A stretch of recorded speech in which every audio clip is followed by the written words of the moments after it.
It's easy to empathize with people that have just lost their job, saying things like, oh, it will be okay, you'll be fine.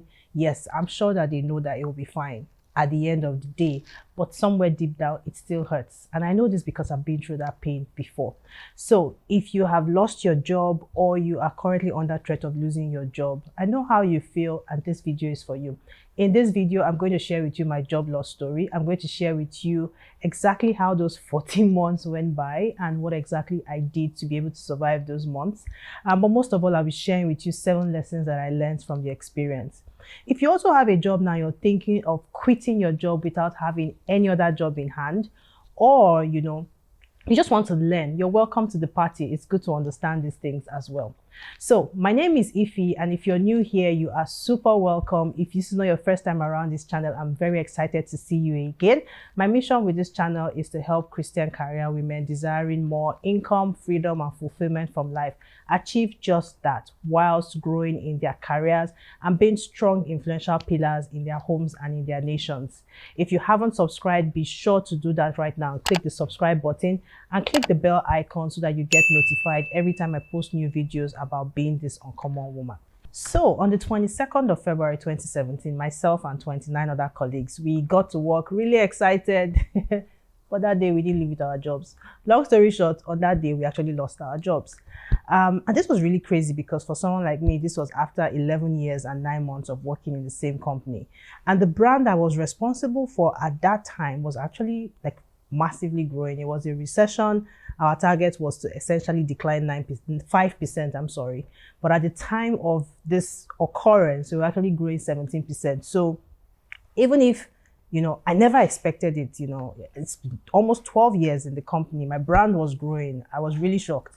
But interestingly, one of the things that God told me to do in this time was to actually create a support group for the 30 of us and make sure that everybody got the support they needed for that time and they got back on their feet. So I called the group the Blessed 40. And to the glory of God, 14 months later, by the time I was getting another job, everybody in the group was essentially back on their feet. The mistakes or the lessons really that I'm going to share with you today are not just lessons that I learned, but also lessons that I gleaned from the experiences of the Blessed 30. Lesson number 1, no job is guaranteed. Oh my God, the sooner we understand this, the better. And I think if there was one thing the pandemic did, even though it's a few years ago now, is actually show us this. I remember the day Airbnb let go of a number of its staff. I can't remember the number, but it was such an emotional time for the staff, Great, they were treated honorably, I remember that the CEO and the founder then actually put in a word for them, these are one of my best people. I just had to let them go. It doesn't matter how honorably the letting go was. The truth is that at the end of that month or the next month, there wasn't going to be a paycheck. So long story short, the first lesson that I learned was no job is guaranteed, but don't take it personal. It honestly may not be about you. Don't feel betrayed. Like we say in my place, if you say, oh God, why me? So why not you? The people that are in a worse situation. One of the things that I also learned in my own experience, because after the whole event happened on that 22nd, I went home and I was just like, oh my God, why me? Is it that I'm not good enough? But one of the things that God told me was, your future is not in this particular company. Your future is somewhere else. And that helped me, be strong. So long story short, lesson number 1 that I learned, no job is guaranteed. Always have a backup. And within that, don't take things that happen personal. Don't feel betrayed. Okay? Lesson number 2.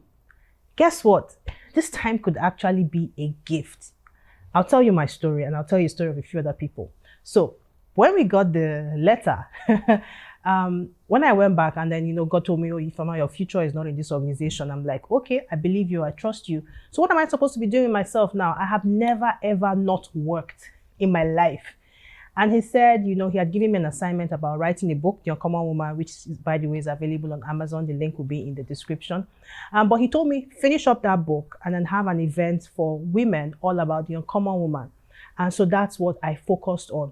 Guess what? That time, that 14 months essentially ended up being a gift because I rediscovered another side of my purpose, like things that God needed me to do. There was no way, honestly, that I could have done what I did in terms of launching the book and having the event and the things that followed afterwards if I was in a full-time job. It also was an opportunity for me to actually bond with my children, bond with my family.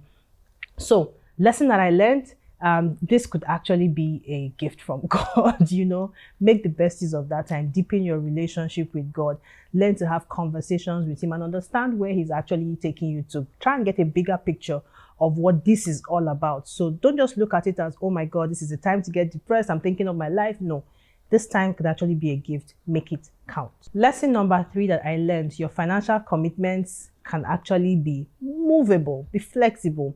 What do I mean? I remember on the day that we actually got our letters, one person fainted. And when I probed further to try and understand, yes, I know, I had finished my understanding myself. And by the next day, I was much stronger for everybody. So I tried to understand what happened. And guess what I found out? The amount that she was going to receive as her severance package, which by the way was very, very generous, was actually less than what she owed the bank. So at the end of the day, she's going to get the severance package. The bank will take it. She will still be owing the bank and she'll be left with nothing. Like literally, the lady just collapsed and just fainted. But it's quite understandable. So what am I trying to say? What lesson that I learned? Every time you're taking a loan, please, check it versus what you potentially may get if you lose your job. So what's the possible severance package if you have a gratuity? Try as much as possible not to take loans that are higher in value versus what you already have vested, just in case. Number 2, think outside the box. Loans could also have moratorium periods as well. There's nothing that's cast in stone. Cut the fat. Look through what you're spending today and cut the fat.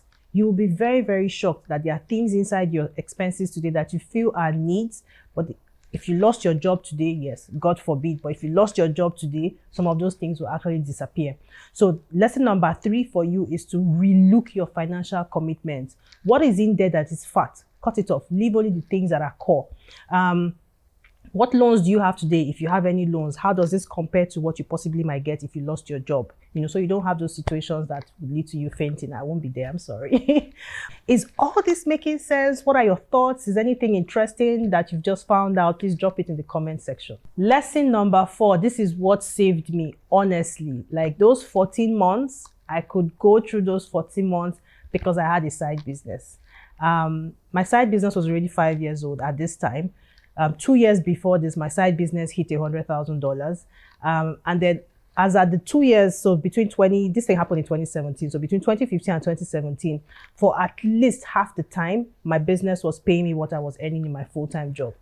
Now, this saved me and a number of people that were in the group, because the people that were badly hit were those that didn't have a backup plan. They didn't have another source of income. There were a couple of us, like 4 or 5 of us, that already had established side hustles. And so it was easy for us to lean back on that. Even at that, obviously, you're used to 2 income sources. Now you have 1. So there was a bit of a hit, but it's not like someone that had 1 income source and lost everything. So lesson number 4 is please, multiple sources of income. Look for additional sources of income. Start a side hustle. If you're asking yourself questions about a side hustle, I have a number of videos, in my channel here that you could look through to answer your questions. Plus, having a side hustle will make sure that you don't settle for less than you are worth when you're moving into your next job. I see a lot of people, and honestly, this hurts me. I see a lot of people that lose their jobs, really amazing, intelligent people. And then because they stay a couple of months out of a job, the next job they are taking, they are receiving a pay that is far less than what they were earning before they lost their jobs. And the reason this happens is because that's how the world is. People will take advantage. However, if you had a side hustle, you're able to say no to those offers and wait till the right offer comes. And I'm telling you because I did it. I remember the first offer that I got was 40% less than what I was earning. I actually asked the guy, like, is this a joke or something? But I was able to say no because I wasn't pressed. So having a side hustle not only ensures that you have income to sustain you in that period, but it makes sure that you do not settle for less than you are worth. Okay? Lesson number 5, your job title is not you. Today you have the manager title, or you're a director, or you have a VP title. You have people coming into the office, they're making appointments to see you. You have vendors, you have so much power and authority, and everything is in your hand. But guess what? Your job title is not you. One of the biggest lessons I learned again after I lost my job was, hey, forget those people that are around you today are looking for your attention. The moment you don't have that title, a number of them will forget that you exist. A number of them will not even seek you out. You will be so shocked. So what I would recommend that you do right now is find those relationships or note those relationships that are stuck to you, whether you have a title or you don't have a title, and nurture those relationships. If you've lost your job already, hey, what's the worst that can happen? Look through the relationships you have today and note those ones that listen to you, note those ones that are there for you, because the times will turn. You will get a better job, you will start a bigger side hustle. Things will turn real soon, so that when they do turn, you won't be as foolish as you are right now. Long story short, note the relationships that care about you with or without your title. Nurture those relationships. Those are the real deal. Lesson number 6. Now, coming out of lesson number 2, where I talked about this time could be a gift and then you should spend more time with God to understand what the plan is. Am I progressing in my career? What do you expect me to do now? Now, assuming you get an inclination that go look for another job or move into XYZ field. This lesson number 6, is visibility is key. Visibility is key. So you're out of a job doesn't mean that you should disappear from the circles where jobs and the people of your industry are discussing, because you will get forgotten. Remember the saying, out of sight is out of mind? So visibility is key. What do you need to do? Starting with LinkedIn, optimize your LinkedIn profile to ensure that it shows that you are open to opportunities and what kind of opportunities that you are open to. Make sure that your profile has all the right keywords so that you can get found by recruiters. Update your resume. Research interview questions around, like why did you leave your last employer, or things like why is there a gap in your resume. You need to be able to answer these questions in a way that positions you as a really strong candidate, irrespective of what has happened, okay? And then the last thing on this visibility point is showcase your knowledge. So whilst you've optimized your LinkedIn profile, you've updated your resume, you're checking out interview questions, leverage your LinkedIn as an opportunity for the world to understand who you are, to see your expertise. So write posts, that show your expertise, and just continue doing that. Lesson number 7, protect your mind. Your mind is essentially where the entire battlefield is happening. Your mind is where things can happen today and then you become depressed, and you can become depressed forever. Or your mind is where things can change and you're like, you know what, I've got this. Like, I'm going to come out stronger. I'm going to, come out better. I mean, even the Bible tells us that you will walk through fire, but it will not burn you. You pass through the flood, it would not, drown you. So your mind is where everything happens. The power of affirmations. Understand who you are and understand that there's a plan and a purpose, and God really loves you. And then this is just a phase. Continue to repeat those words to yourself, repeat affirmations to yourself. One thing I also talk about here in terms of protecting your mind is to have an anchor scripture, an anchor word from God. In my own case, it was the fact that God said, "Fama, your future is not in this organization." And so I believed. And so I just kept saying to myself, my future is much bigger than this organization, which, by the way, was a global organization. So my future is much bigger than this organization. What God has planned for me is beyond my imagination. And I kept telling myself that, until we came out of the whole thing, and then I got a better job. Bonus lesson. Do not let this incident becloud your judgment. Do not let this incident, make you feel like, oh my God, I'm dead. This is so terrible. Like, my life has just finished. No. And nothing good can come out of me. No. This happened when I was a marketing manager. Today I'm a commercial director.